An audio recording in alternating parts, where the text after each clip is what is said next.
Assalamualaikum warahmatullahi wabarakatuh. Nama saya Muharani, NIM B102123150. Assalamualaikum warahmatullahi wabarakatuh. Nama saya Muharani, NIM B102123150.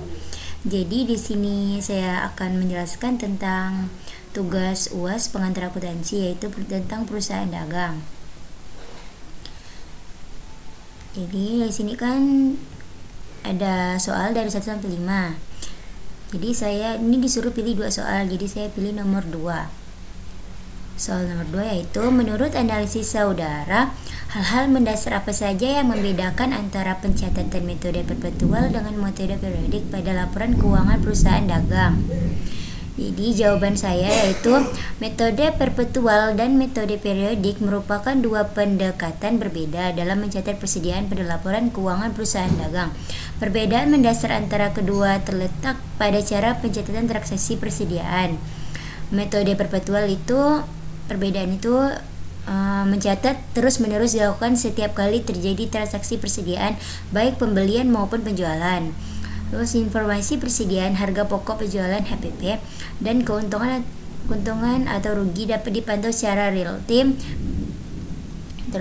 Sedangkan metode periodik itu mencatat transaksi persediaan hanya dilakukan pada akhir periode akuntansi. Terus harga pokok penjualannya tuh dan laba atau ruginya dihitung pada akhir periode berdasarkan inventarisasi fisik persediaan. Terus yang keduanya saya pilih soal nomor 3. Jawab soalnya itu, menurut analisis saudara, setelah kita menyelesaikan pembuatan laporan kertas kerja, apakah kita perlu membuat laporan keuangan, laporan laba rugi, laporan perubahan modal, dan laporan posisi keuangan? Bukankah pada kertas kerja sudah mencakup semua laporan keuangan? Jadi jawaban saya itu tentu.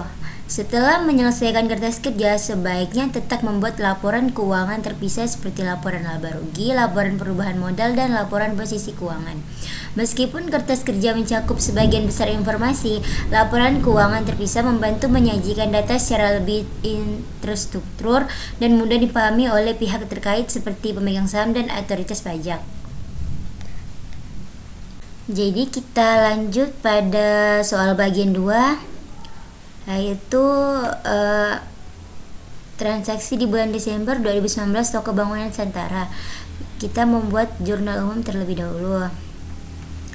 Jadi nomor 1, pada tanggal 1 Desember 2019, TB Alitra membeli 12 semen kepada TBRD, termin kredit 10/10 N/30 FOB Destination poin sebesar Rp12. Catat menggunakan metode periodik. Di jurnal umumnya itu masuk ke dalam pembelian. Karena kan di sini dia tuh membeli 12 sek semen kepada TBRD. Jadi tuh pembelian kita tuh bertambah. Jadi pembelian masuk ke debit sebesar Rp12. Karena kan sebesar 12 nih, Rp12. Terus utang dagang. Kenapa dia utang dagang? Karena tuh di sini kan dia membelinya secara kredit nih, termin kredit. Jadi tuh utang dagangnya tuh ke kredit sebesar 12. Lanjut nomor 2. Pada tanggal 2 Desember meretur 2 sak semen kepada TBRD karena semen beku. Ini kan meretur kan, jadi masuk utang dagangnya tuh berkurang.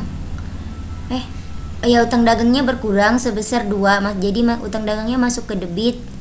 Karena kan di sini dia meretur 2 sak semen.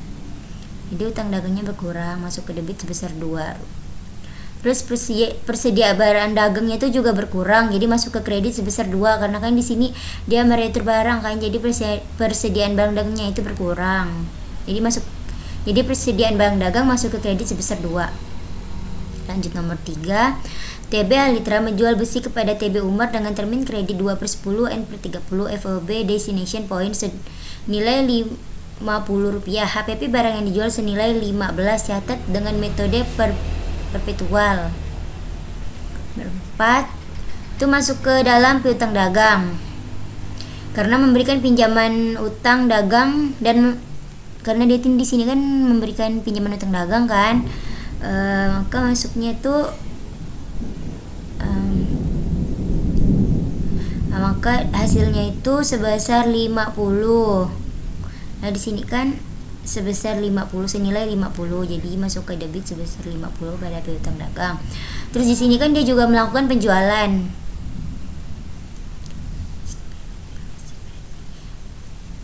Jadi penjualannya itu masuk ke kredit sebesar 50. Terus di sini juga ada HPP di debit sebesar 15 dan persediaan barang dagang di kredit sebesar 15. Nomor 4. Membayar ongkos kirim penjualan tanggal 4 Desember senilai 2. Catat menggunakan metode periodik kan. Nomor 4 tuh beban kirim.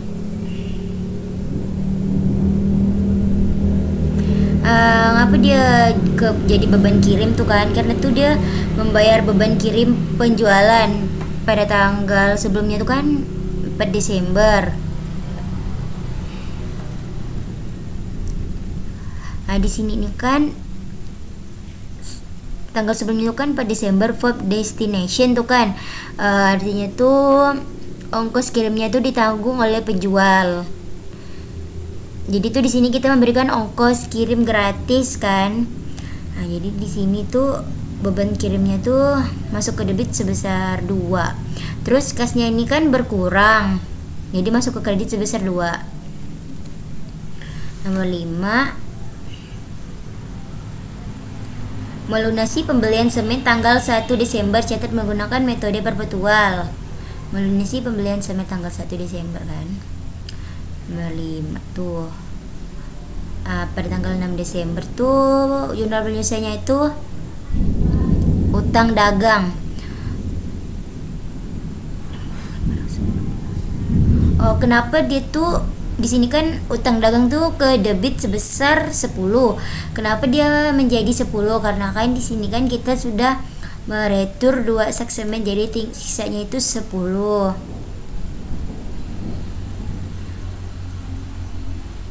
Jadi kita hanya melunasi 10. Jadi utang dagang kita kan berkurang, masuk ke debit sebesar 10. Terus kas kita nih kas kita juga berkurang karena kan kita kan melunasi utang, jadi kas kita berkurang 9. Jadi hasilnya 9 di bagian kredit sebesar 9 kan. Persediaan barang dagangnya itu 1, karena persediaan barangnya itu jadi 1 Desember. Karena di sini tuh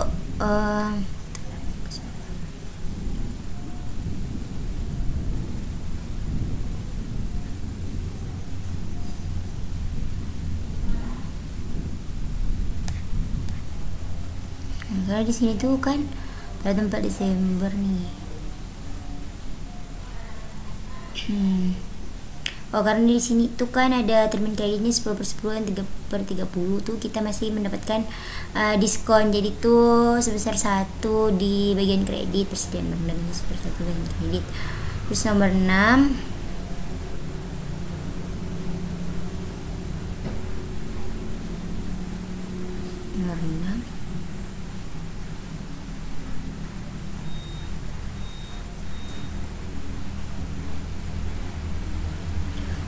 pada tanggal 8 Desember menerima pelunasan dari TB Umar atas transaksi tanggal 4 Desember menerima pelunasan dari TB. Jadi itu masuk ke dalam kas sebesar 49.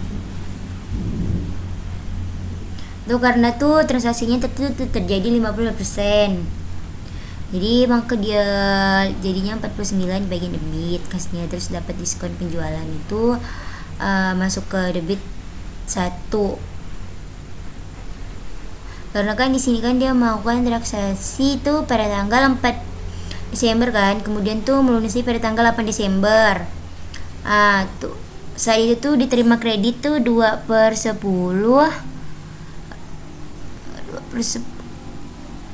N/30 kan, masih mendapatkan diskon sebesar 2%.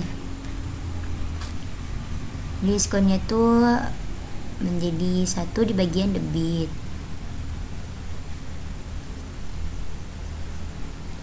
Terus piutang dagangnya tuh berkurang, jadi masuk ke kredit sebesar 50.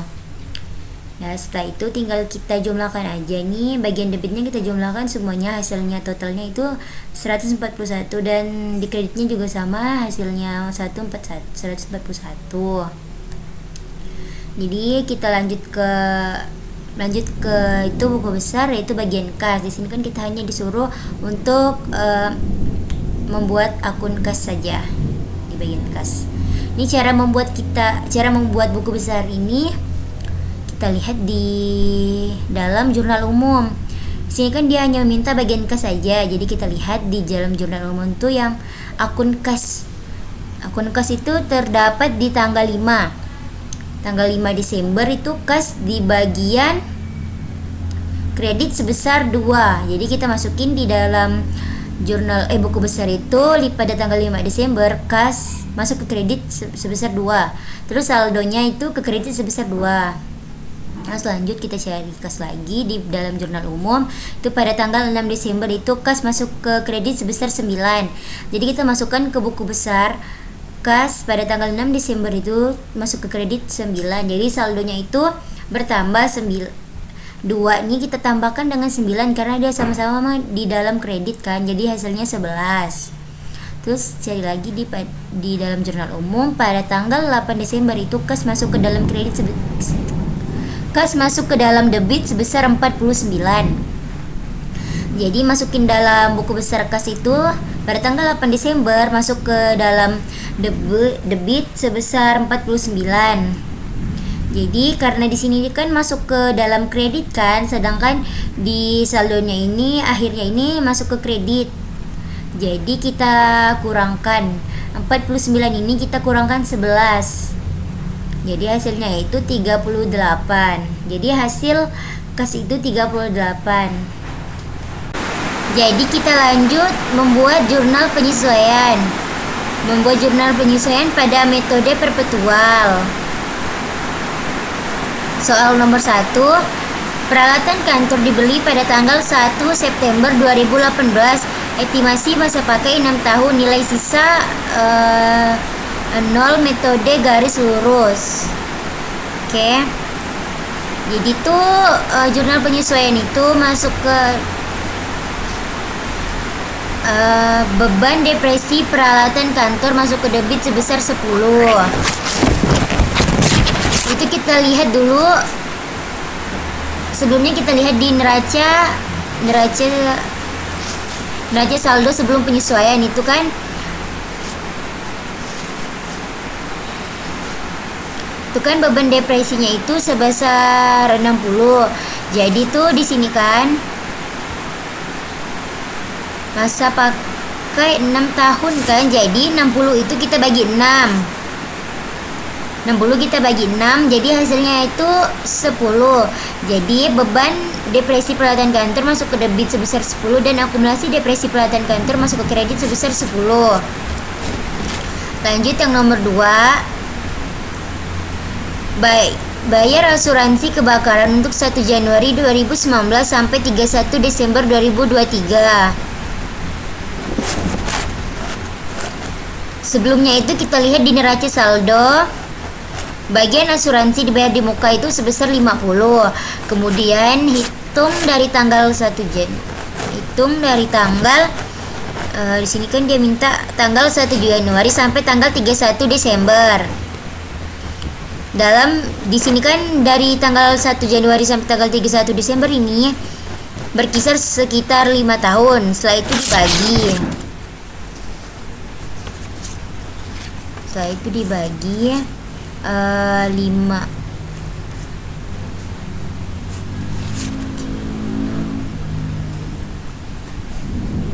50 itu kita bagikan 5. Jadi hasilnya itu 10. Jadi beban asuransi itu masuk ke debit sebesar 10 dan asuransi dibayar di muka masuk ke kredit sebesar 10. Lanjut kita nomor 3. Perhitungan fisik pelengkap 31 Desember 2019, saldo akhir sebesar 25.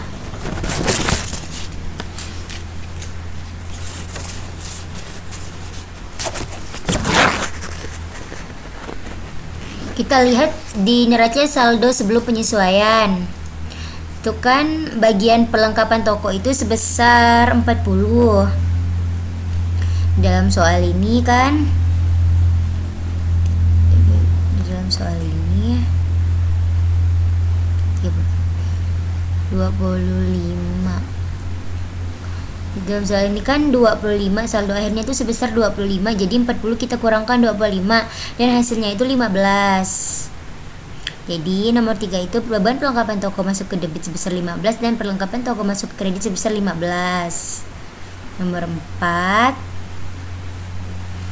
peralatan toko dibeli pada tanggal 1 Januari 2019, estimasi masa pakai 5 tahun, nilai sisa 40, metode garis lurus. Nomor 4. Tuh kita lihat neraca saldo sebelum penyesuaian tuh pada bagian peralatan toko tuh sebesar 140 kan. Terus kita kurang nilai sisanya tuh. Nilai sisanya itu kan sebesar 40. Kita kurangkan 140, kita kurangkan nilai sisa 40, jadi hasilnya itu 100. Terus dibagi estimasi pakai sebesar 5 tahun. Di sini kan estimasi pakainya kan sebesar 5 tahun. Jadi 100 kita bagi 5 tahun, jadi hasilnya itu 20. Jadi kita jurnal penyesuaian itu nomor 4, beban depresi beban perlengkapan toko masuk ke debit sebesar 15 dan perlengkapan toko masuk ke kredit sebesar 15. Nomor 5, pembayaran gaji setiap bulannya adalah tanggal 26 tiap bulan. Bulan Desember ini toko tetap buka selama tanggal 27 sampai 31 Desember. Gaji karyawan 2 per hari itu karyawan yang masuk kerja terdiri atas 5 orang, staf penjualan dan 5 orang staf administrasi. Nomor 5 itu kita hitung pada tanggal 27 sampai 31 Desember. Total hari itu 27 sampai 30 Desember tuh total harinya itu ada 5. Jadi kita kalikan gaji karyawan, 5 kali 2 itu 10. Jadi total karyawan tuh kan ada 5 orang. Jadi kita kalikan 5 orang staf penjualan dan administrasi kan. Jadi totalnya tuh sebesar 50. Jadi totalnya itu sebesar 50 kan. Jadi kita masukkan ke jurnal penyesuaian itu beban gaji penjualan itu masuk ke debit sebesar 50 dan beban gaji administrasi masuk ke kredit sebesar 50. Jadi utang gajinya itu masuk ke kredit sebesar 100, tinggal kita jumlahkan aja nih 50 kita tambahkan 50 jadi 100 kan. Nomor 6, tagihan listrik, air dan telepon bulan Desember baru diterima di awal Januari 2020. Total tagihan 8 dan dialokasikan toko 50% dan kantor 50%.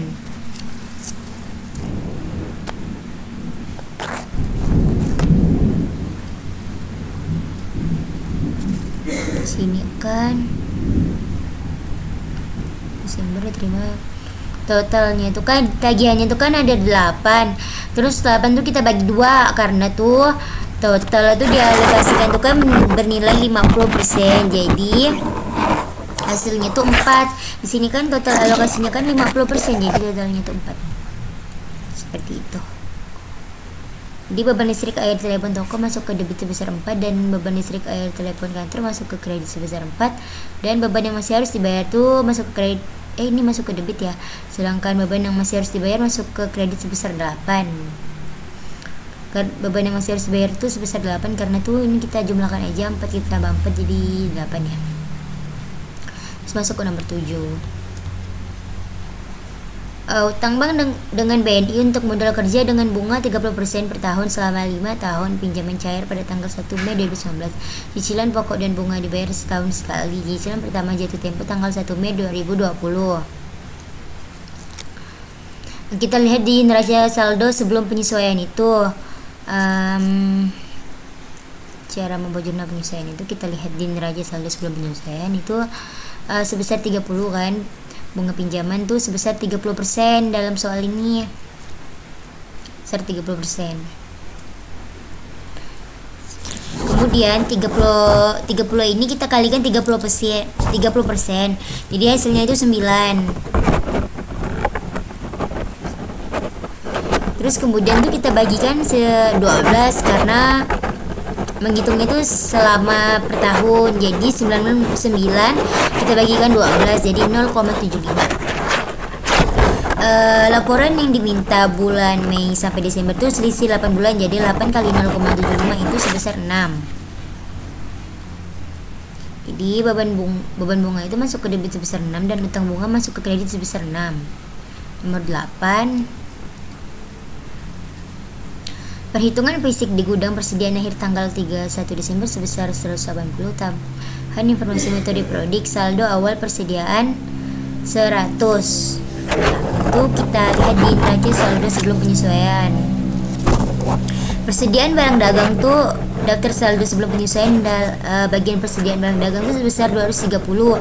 Kita kurangkan persediaan barang di akhir 180 kan di sini kan. Jadi tuh hasilnya itu 50. 230 kita kurang 180 hasilnya itu 50. Ini ya. Jadi masukkan ke jurnal penyesuaian itu harga pokok penjualan sebesar 50 dan persediaan barang dagang sebesar 50.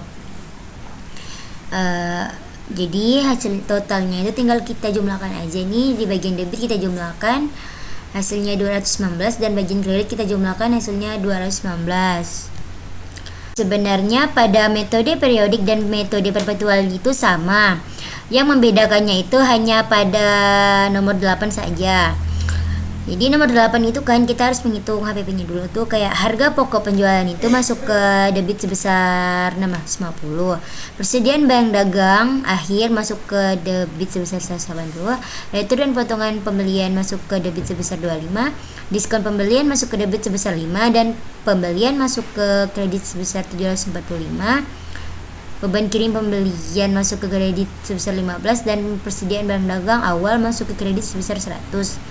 Jadi hasil metode periodik itu 1029 di bagian debit dan di bagian kredit sama 1029 rupiah.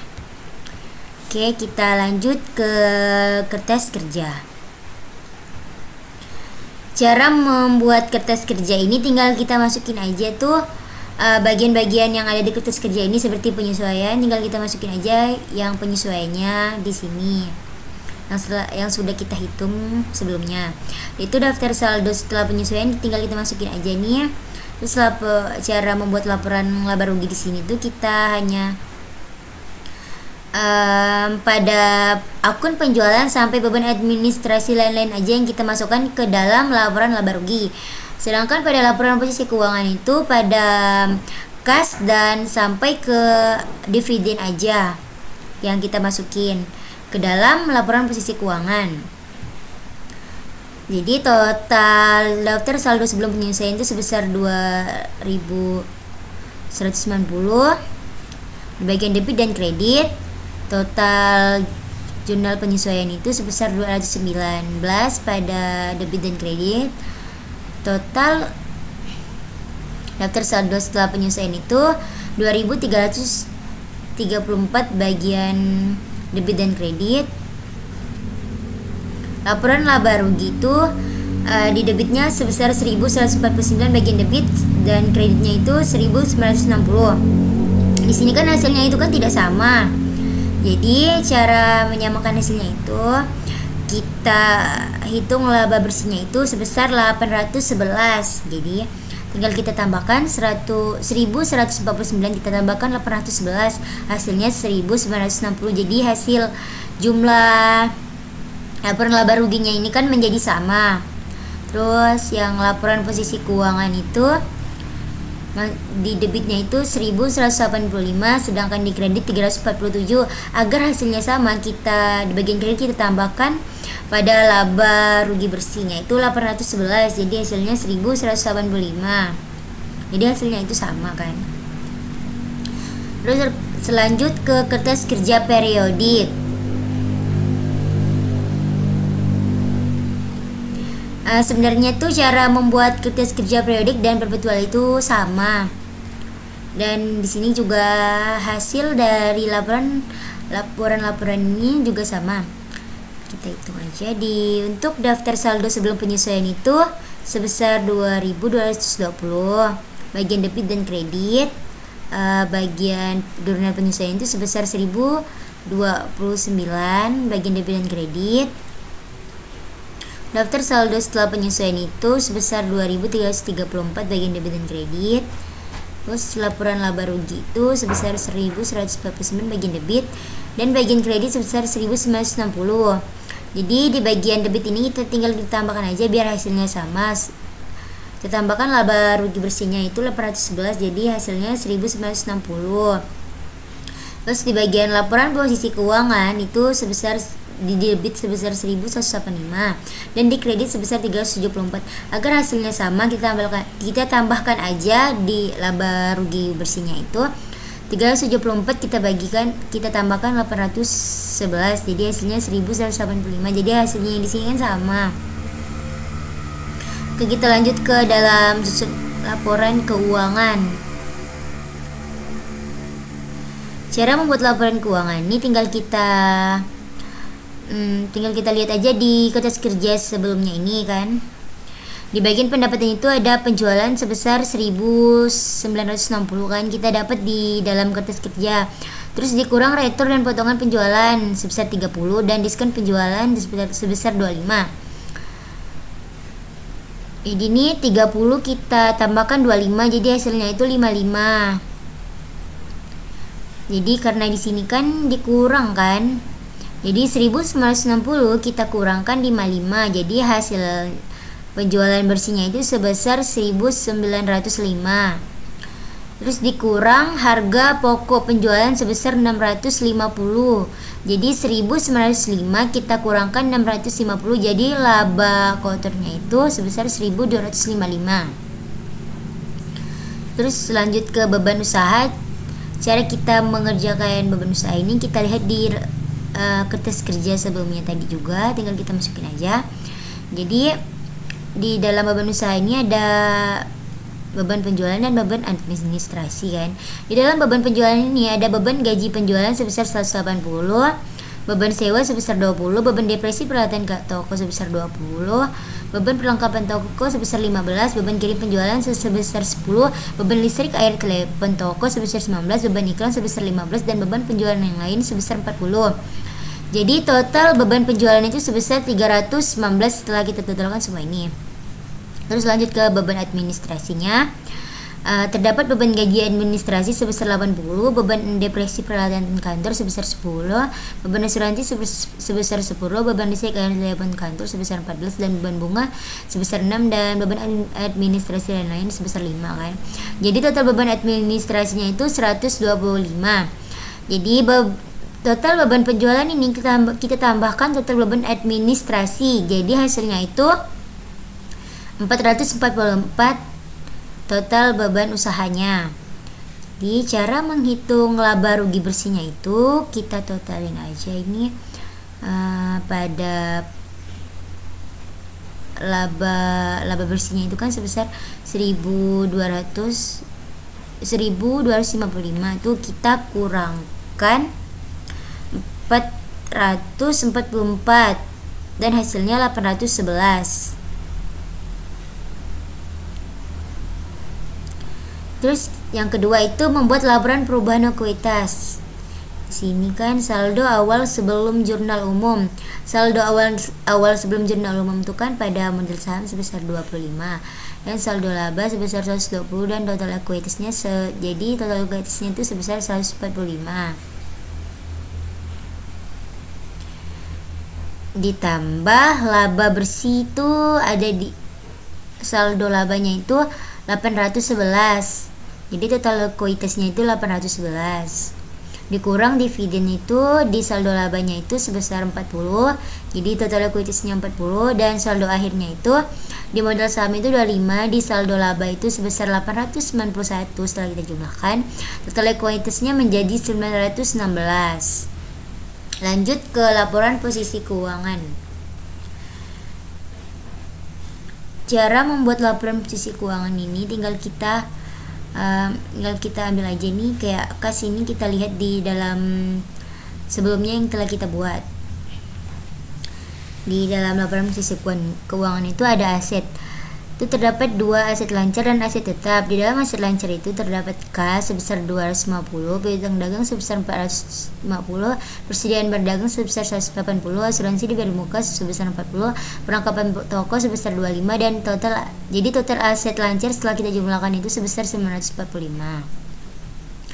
Terus aset tetap itu terdapat peralatan toko sebesar 140, akumulasi depresi peralatan toko sebesar 40, peralatan kantor sebesar 60, akumulasi depresi peralatan kantor sebesar 25. Di sini kan akumulasi depresi peralatan toko dan akumulasi depresi peralatan kantor itu kan ada midnya kan, ada kurangnya. Jadi itu kita kurang 140 ini kan tambahkan 60, terus kita kurangkan 100 itu kita kurangkan 40 dan kita kurangkan 25, dan total aset tetapnya itu sebesar 135. Jadi total aset seluruhnya itu 945. Ini total aset lancarnya kita tambahkan total aset tetapnya sebesar 135. Jadi hasilnya 1080. Terus lanjut ke liabilitas. Di dalam liabilitas ini ada liabilitas lancar dan liabilitas jangka panjang. Di dalam liabilitas lancar itu terdapat utang dagang sebesar 20, utang gaji sebesar 100, beban yang masih harus dibayar itu sebesar 8, utang bunga bagian lancar itu sebesar 6, utang bank sebesar 6. Jadi total liabilitas lancar itu sebesar 180 setelah kita jumlahkan. Terus lanjut ke liabilitas jangka panjang, itu utang bank itu terdapat 24. Di dalam liabilitas jangka panjang itu cuma terdapat utang bank saja. Jadi total liabilitas lancar itu 24. Jadi cara menghitung total liabilitas ini tinggal kita tambahkan aja total liabilitas lancar, kita tambahkan total liabilitas jangka panjang. Jadi hasilnya 165 di total liabilitas. Terus ada ekuitas. Di dalam ekuitas ini terdapat modal saham sebesar 25, saldo laba sebesar 891. Jadi total ekuitas setelah kita jumlahkan itu sebesar 916. Jadi total liabilitas dan ekuitas itu total ekuitas ini kita tambahkan total liabilitas dan hasilnya 1080 rupiah. Oke, baiklah, sekian dari saya. Terima kasih. Wassalamualaikum warahmatullahi wabarakatuh.